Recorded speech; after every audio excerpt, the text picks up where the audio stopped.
पौराणिक कथाओं के अनुसार ऋषि कश्यप की कई पत्नियां थी, जिनमें से 2 वनिता और कद्रु थी। ये दोनों ही बहनें थी जो एक दूसरे से ईर्ष्या रखती थी। दोनों के पुत्र नहीं थे तो पति कश्यप ने दोनों को पुत्र के लिए एक वरदान दे दिया। वनिता ने 2 बलशाली पुत्र मांगे, जबकि कद्रु ने 1000 सर्प पुत्र रूप में मांगे, जो कि अंडे के रूप में जन्म लेने वाले थे। सर्प होने के कारण कद्रु के 1000 बेटे अंडे से उत्पन्न हुए और अपनी मां के कहे अनुसार काम करने लगे। दोनों बहनों में शर्त लग गई थी कि जिसके पुत्र बलशाली होंगे, हारने वाले को उसकी दास्ता स्वीकार करनी होगी। इधर सर्प ने जो जन्म ले लिया था, लेकिन वनिता के अंडों से अभी कोई पुत्र नहीं निकला था। इसी जल्दबाजी में वनिता ने एक अंडे को पकने से पहले ही फोड़ दिया। अंडे से अर्धविकसित बच्चा निकला, जिसका ऊपर का शरीर तो इंसानों जैसा था, लेकिन नीचे का शरीर अर्धपक था। इसका नाम अरुण था। अरुण ने अपनी मां से कहा कि पिता के कहने के बाद भी आपने धैर्य खो दिया और मेरे शरीर का विस्तार नहीं होने दिया। इसलिए मैं आपको श्राप देता हूं कि आपको अपना जीवन एक सेवक के तौर पर बिताना होगा। अगर दूसरे अंडे में से निकला उनका पुत्र उन्हें इस श्राप से मुक्त ना करवा सका तो वह आजीवन दासी बनकर रहेंगी। भय से विंता ने दूसरा अंडा नहीं फोड़ा और पुत्र के शाप देने के कारण शर्त हार गई और अपनी छोटी बहन की दासी बनकर रहने लगी। बहुत लंबे काल के बाद दूसरा अंडा फूटा और उसमें से विशालकाय गरुड़ निकला, जिसका मुख पक्षी की तरह और बाकी शरीर इंसानों की तरह था। हालांकि उनकी पसलियों से जुड़े उनके विशालकाय पंख भी थे।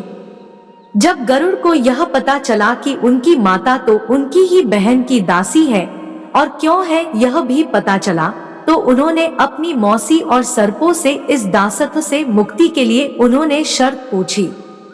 सर्पों ने विंता की दास्ता की मुक्ति के लिए अमृत मंथन ने निकला अमृत मांग। अमृत लेने के लिए गरुड़ स्वर्ग लोक की तरफ तुरंत निकल पड़े। देवताओं ने अमृत की सुरक्षा के लिए 3 चरणों की सुरक्षा कर रखी थी। पहले चरण में आग की बड़े पर्दे बिछा रखे थे। दूसरे में घातक हथियारों की आपस में घर्षण करती दीवार थी और अंत में 2 विषैले सर्पों का पहरा। वहां तक भी पहुंचाने से पहले देवताओं से मुकाबला करना था। गरुड़ सबसे भीड़ गए और देवताओं को बिखेर दिया। तब गरुड़ ने कई नदियों का जल मुख में ले पहले चरण की आग को बुझा दिया।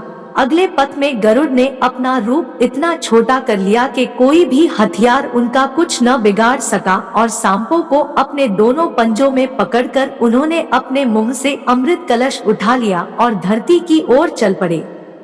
लेकिन तभी रास्ते में भगवान विष्णु प्रकट हुए और गरुड़ के मुंह में अमृत कलश होने के बाद भी उसके प्रति मन में लालच न होने से खुश होकर गरुड़ को वरदान दिया कि वो आजीवन अमर हो जाएंगे।